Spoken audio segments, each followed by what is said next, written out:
boys and girls, welcome back to Backyard Buckets. Today, as you saw by the title and thumbnail, we are talking about Gordon Hayward.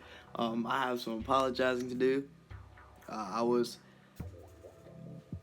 not in favor, you could say, of the Gordon Hayward signing this summer. Or at least I was not in favor of how much money we gave him. Love the signing, loved him as a player, but did not like the money that we gave out. Before we get started though, make sure to hit the like and subscribe button. It really helps us out, especially in the YouTube algorithm. If you like it, and subscribing obviously helps us grow our channel. So I was watching my Hornets play last night. We were going up against the Orlando Magic. We got out to our normal horrible start. But then this dude, Gordon Hayward, comes out, decides to turn into Michael Jordan, and goes off. He was 1 point short of 40, so yes, if you're good at math, you can figure that one out. He had 39 points, 9 rebounds, and in true, I guess you could say, Kobe Bryant fashion, had 1 assist. I'm just kidding. That was a joke. Don't get mad. But he did have the 2 points that were the most important all night last night, coming up with the clutch game winner. And Gordon Hayward, he's 6'8", right? 6'7", 6'8", but he plays like he's 6'10". He plays like Giannis with a mid-range jump shot, right?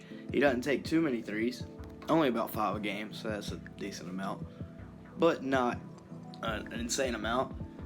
And for the most part, all of his field goal attempts come inside the three-point arc, taking about 13 two-point field goals a game versus, 4.5, 5 three-pointers a game.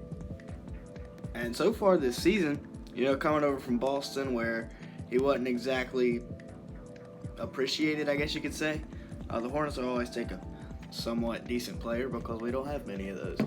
And so he's come to Charlotte. He's played a lot, or some of the biggest minutes of his career. He's not playing too much. He's not being overplayed, but he's still playing a good amount of minutes, more than he was ever in Boston. I mean, I know he did get hurt, but still, he looks like he is 100% back from that injury. Looking like prime Gordon Hayward. So far, he is averaging a career high 24 points per game. That is 2.5 more points per game than in his career year in Utah.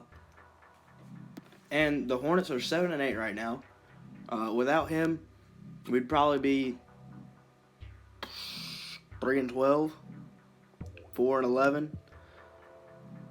I mean, he's had a 40-point game, and he's had 4 30-plus point games.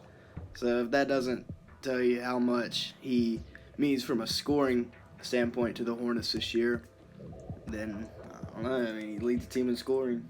He doesn't lead the team in shots taken. So there you go. He's pretty efficient. He's got a career high free throw percentage too. That counts. Can't leave points to the free throw line.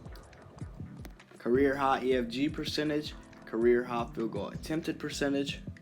Which, like I said, as long as he's being efficient, which was the stat before the field goal attempted stat, then I'm fine with that. And here's a couple other good stats that show that he should be shooting. Career high in three-point percentage and career high in field goal percentage. So, I mean, this dude at 30 years old is coming in here and playing the best he's ever played in his career. So, I'm going to give a shout-out to Jordan. Usually, I don't give a shout-out to Jordan. Usually, I only criticize him. But good job with this one, MJ. You got this one right. He's only missed 1 game, which was another big concern was, is this guy going to stay healthy? We're paying him $30 million a year, which I still don't agree with the back half of that contract. The last couple years, I wish he would have front-loaded it. But still, if he keeps playing like this, I don't care. We should have given him $40 million. God, that is disgusting.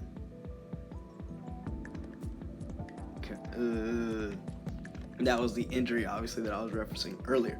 Another thing I said earlier, he had the game winner last night. And so far this season, he's played his role as being the vet on the Hornets. He's about the only veteran on the Hornets. I mean, we got Biz, and Cody Zeller. Cody Zeller finally came back.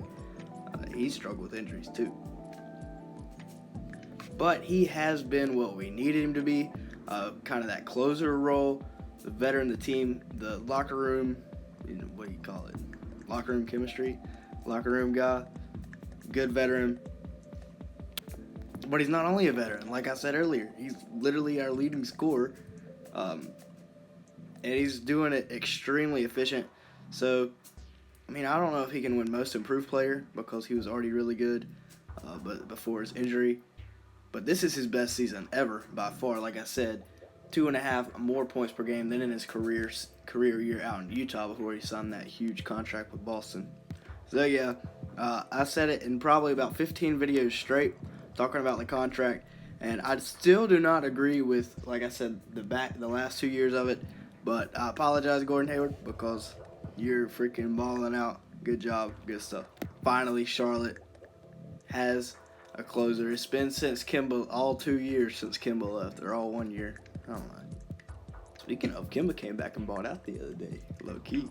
But yeah, that is going to be it for today's video. So if you liked at any point, make sure to hit the like button. It really, really helps us out in the YouTube algorithm, and it just helps us out by knowing you like these kind of videos. Leave a comment, do something, subscribe. Thanks for watching.